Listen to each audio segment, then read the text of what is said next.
तर नमस्कार मंडळी, मी प्रतीक कदम तुमचं पुन्हा एकदा स्वागत करतो आप व्हिडिओमध्ये आपल्या यूट्यूब चॅनलवर।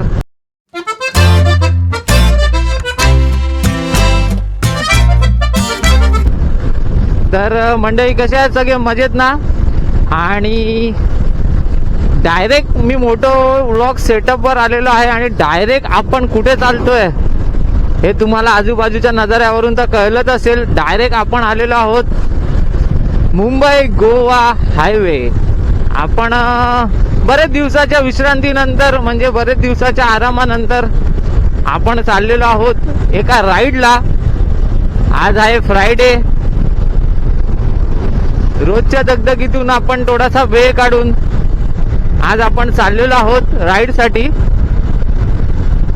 तर आता आपण निघालेलो आहोत। सकाळी ॲक्च्युली आम्ही 5:30 ला निघालेलो समथिंग घरातून, पण फुल एकदम अंधार होता आणि काय म्हणून रोज तेच त्यासाठी काय शूट नाही केलं। सर्वात प्रथम म्हणजे आपले हे रस्ते आता ठीकठाक आहेत पहिल्यापेक्षा, तरी काही एवढा प्रॉब्लेम नाही आहे। पण अजून थोडं पुढे गेल्यावर आता मी पोचलोय इंदापूरच्या आधी आहे, पाली फाटा जस्ट क्रॉस केलाय मी। तर इथपर्यंत तरी एक रोड खूप चांगले आहेत, खूप छान आहेत। मेन म्हणजे ना गोवा रोडला जसं लागलो ना पळसपे फाट्याला, फुल एकदम धुकं बघा। तुम्हाला समोर पण दिसत असेल, आजूबाजूला पण दिसत असेल बघा, तिकडे समोर नारळाची झाड आहेत, फुल धुकं। आणि एवढं बरं वाटतंय ना थंडीचा, तर आम्ही लोक पूर्ण जुगाड करून आलेलोच आहे। मी 3 लेअर घातलेत आतमध्ये, त्यामुळे काय थंडी तर काय लागत नाहीये, पण मजा येते। गाडी एवढी चालवायला मजा येते ना, आणि गाडी पण थंडीतून चांगली पळते, कारण की काय गरम होत नाहीये ना जास्त, त्यामुळे तिथं चालवायला पण मजा येते आणि ती चालते पण खूप चांगल्या पद्धतीने। आणि आज फ्रायडे आम्हाला वाटलं की आम्हीच निघालो राईडला, पण आम्हाला मुंबई गोवा हायवे रस्त्यावर बरेच रायडर सकाळपासून दिसत आहेत। आम्ही जेव्हापासून निघालो तेव्हा, आता मी आहे मागे, सगळे पुढे चालतात आहेत। मी कॅमेरा चालू करण्यासाठी थांबलो होतो। आम्ही घरपासून इथपर्यंत मस्त ब्लूटूथवर गप्पा मारत आलेलो आहोत। मस्त खेचलंय 1.5-2 तासात खेचलेत मस्त किलोमीटर, चांगले छान बऱ्यापैकी। आता बघूया पुढे पण रस्ता कसा आहे। तर मंडळी आता पोहोचलोय माणगावला, आणि ही जी इनोवा बघताय ना, या इनोवाला दोन्हीकडे नंबर प्लेट नाहीये। आणि कधीपासून आम्ही ह्याला बघतोय, हा आडी तेडी कशी पण गाडी मनात येईल तसं चालवतोय, कारण ह्याच्या गाडीला ना नंबर प्लेट आहे ना काय आहे, काय माहिती ती गाडी पेंट केली आहे, चोरीची आहे, काहीच माहित नाही। गाडीमध्ये 4 लोक बसलेत, पण तो सगळ्या गाड्यांना त्रास देत चाललाय, इवन ST वाल्याला सुद्धा। माणगावला नव्हती एवढी ट्रॅफिक, आता माणगाव क्रॉस केलंय आपण। आणि गोवा रोडला आलं ना की गावचीच आठवण येते, नुसती गावची आठवण, की भाई आपल्याला गावी जायचंय, पण आपण गावी नाही जात आहे। आपण आता इतक्या दिवसांनी आपण राईडला निघालेलो आहोत। आपण आता चाललेलो आहोत प्रतापगडला। आपण प्रतापगडला आज नाही जाणार आहोत, प्रतापगडला उद्या जाणार आहे। आज आपण जाऊन मस्त आराम करणार आहे निवांत त्या ठिकाणी जाऊन, आणि उद्या आपण सकाळी प्रतापगड, वाव मस्त तलाव आहे बघा, प्रतापगड आणि आजूबाजूचे जे काही फिरायला आहे ते उद्या आपण फिरणार आहोत, आणि संडेला आपण परत मुंबईसाठी रिटर्न। बाकी नजारा एक नंबर। आता सध्या गोवा हायवे खाली आहे, 1-2 तारखेपासून खचाखच भरेल। माणगावचा तर विषयच नाही, माणगावचा विषयच सोडून द्या। मग तुम्हाला हाय थांबायचंय, किंवा मॅपच्या शॉर्टकटनी जो रस्ता दाखवेल, पण मॅपवर पूर्ण विश्वास ठेवू नका, पण मॅप मध्ये जो शॉर्टकट दाखवेल त्या रस्त्याने मात्र नक्की जा, थोडा तरी काहीतरी उपयोग होईल। पण जर सगळे जात असतील तर, अन्यथा स्वतःहून डेअरिंग अजिबात नाही करायचे, कारण गुगल आंटी नेहमी खरी नसते। मित्रांनो, तुम्ही जर प्रतापगडला येत असाल पोलादपूरच्या साईडनी, तर घाटाची परिस्थिती अत्यंत बिकट आहे, अत्यंत बिकट म्हणजे खूप बिकट। जसा पहिला आपला मुंबई गोवा हायवे होता ना, तशी परिस्थिती करून ठेवले घाटाची पूर्ण। हे बघा काय करून ठेवलंय ते ह्यांनाच माहिती, जे काम करत आहेत त्यांना।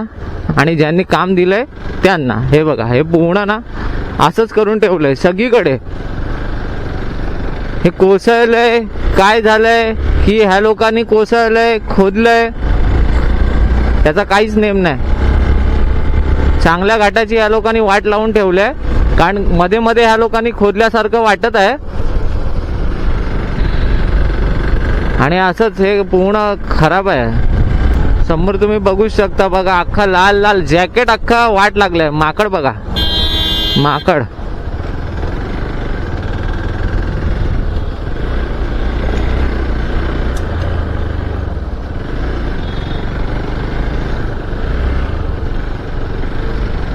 त्याला दिसतंय समोर एवढा खड्डा आहे तरी पीप करतोय आंधळा.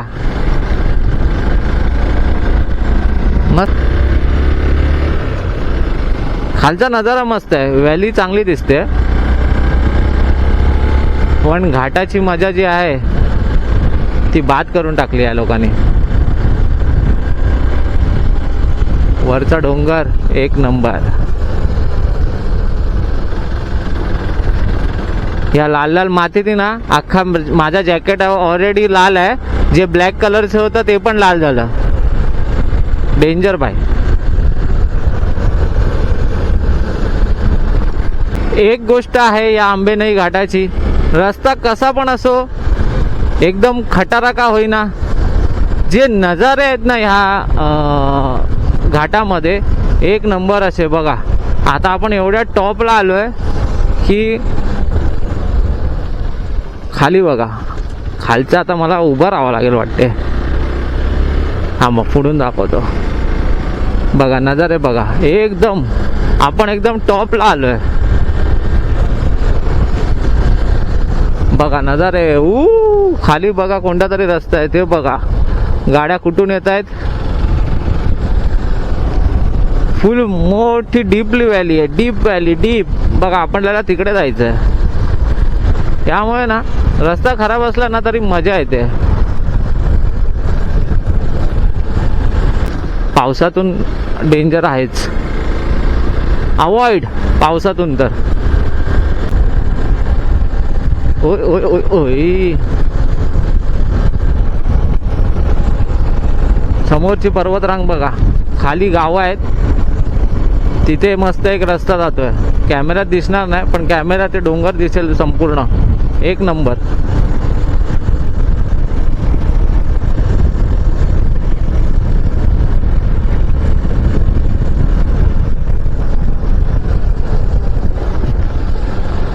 दाभीळ, मागे एक बावली गाव होतं, आता दाभीळ आलंय.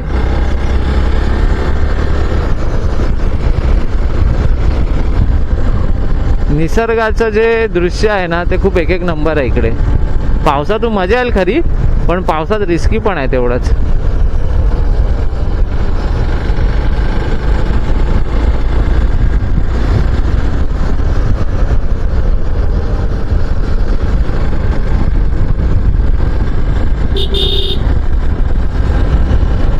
कारवाल्यांना इकडे हॉर्न मारून गेल्याशिवाय पर्याय नाही आहे, कारण इकडे हॉर्न मारणं गरजेचं आहे. कारण झाडी पण आहे आणि रस्ता खूप हे आहे. हो माय गॉड.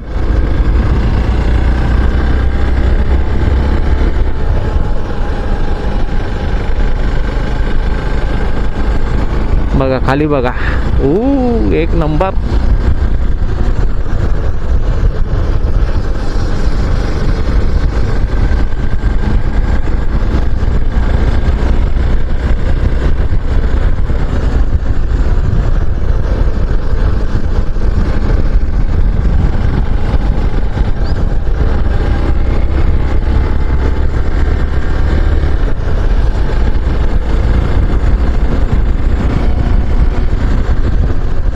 थोड्या थोड्या वेळाने ना मस्त डोंगरांचं, खालच्या गावांचं असं दर्शन होत आहे थोड्या थोड्या वेळाने. त्यामुळे भाई गाडी चालवायला मजा येते. थकायला असं काय झालं नाही आहे, मजा येते.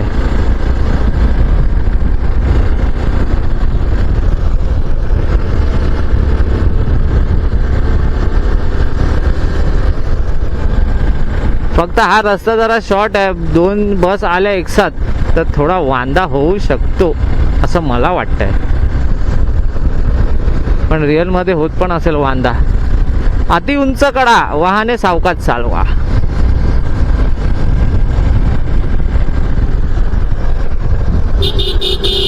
मंदिर होतं.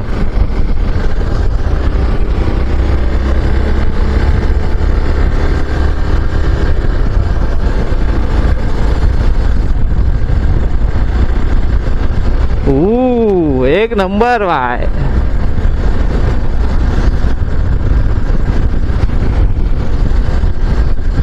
दोन गाड्या आला तर प्रॉब्लेमच आहे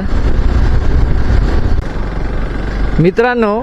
आंबेनळी घाटाचा जो स्टार्टिंग पॉइंट आहे ना, म्हणजे प्रतापगडाच्या इकडे येण्यासाठी जो रस्ता आहे स्टार्टिंग पॉइंट, तो अत्यंत खराब आहे. जसा आपला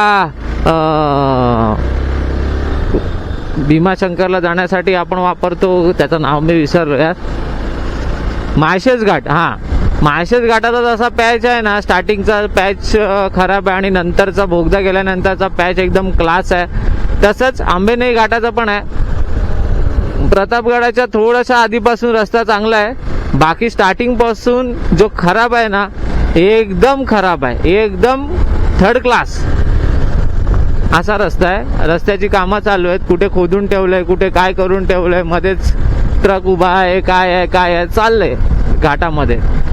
बाकी नंतरचा रस्ता बनवलेला तर नाही आहे, पण ठीकठाक आहे हे असावाला. पण निदान धूळ तर नाही उडत, त्याने त्रास तर होत नाही. त्या लाल लाल मातीने अख्खं जे ब्लॅक कलरचं जॅकेट होतं अख्खं लाल झालं माझं. बाकी या झाडांमधून दोन्ही साईडला झाडी, मध्ये रस्ता टनवाला, टन टन नागमोडी वळणं, टन टन, एक नंबर वाटतंय. आणि वातावरण ना थंड थंड आहे. प्रतापगडाच्या आसपास ना वातावरण एकदम थंड थंड आहे, कारण थोड्याच वर गेल्यानंतर थंड हवेचे ठिकाण समजले जाणारे महाबळेश्वर आहे. त्यामुळे प्रतापगडाला तुम्ही आलात ना तर थंडीच्या प्रिपरेशननीच या, त्याची सोय करूनच या की तुम्हाला थंडी वाजणार नाही. आणि हे जे दोन्ही झाडं आजूबाजूला आणि मध्ये रस्ता, सावली फुल, एकदम गारगार वाटतंय. गाडी गरम झालेली, थंड झाली.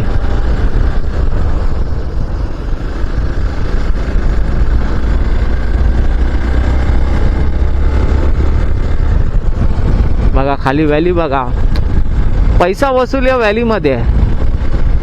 गाडी चालवणारे जर तुम्ही शौकीन असाल, बाईकचे किंवा कारचे गाडी चालवण्यासाठी शौकीन असाल तर तुम्हाला मजा येईल व्हॅली बघून, पण घाट रस्ता चढताना पण जर तुम्ही म्हणजे शौकीन नाही आहेत तर तुम्हाला कंटाळा येईल, झोप येईल, काहीच अर्थ नाही त्याला. माकडं पण बरीच आहेत या रस्त्याला,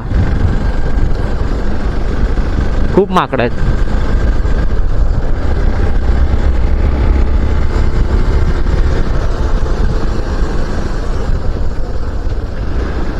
अय्यो आज तेरी.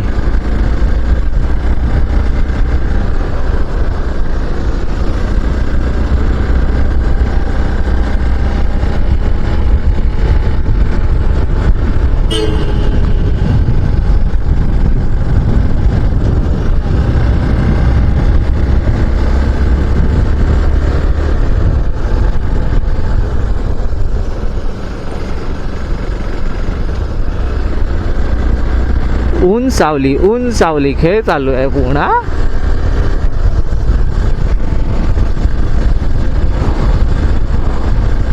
क्या रे बाबा, ये क्या है? ओ काटी है.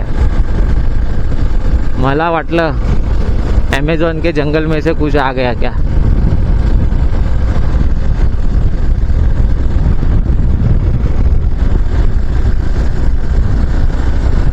स्टे साठी इकडे सोय आहे प्रतापगडच्या आसपास. म्हणजे प्रतापगड तर अजून वर चढावा लागतो, त्याच्या बाहेरचा जो मेन रस्ता आहे जो टुवर्ड्स महाबळेश्वरकडे जातो, खूप सारे होमस्टे आहेत, हॉटेल्स आहेत, 5 स्टार 4 स्टार. त्यामुळे त्याची काही चिंता तर नाही आहे, पण तरीही आमचा तर काही चिंताच नाही आहे.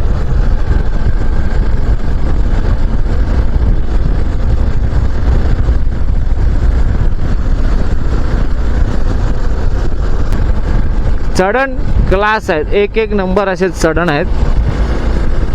थोडी हाय सीसीची गाडी असती ना अजून मजा आली असती. एक्सपल्सला पण आपल्या मजा आहे, मेन ह्या खड्ड्यांसाठी मजा आहे बघा. एक्सपल्सला खड्ड्यांसाठी मजा आहे, जिथे खड्डे तिथे XPulse. A few moments later.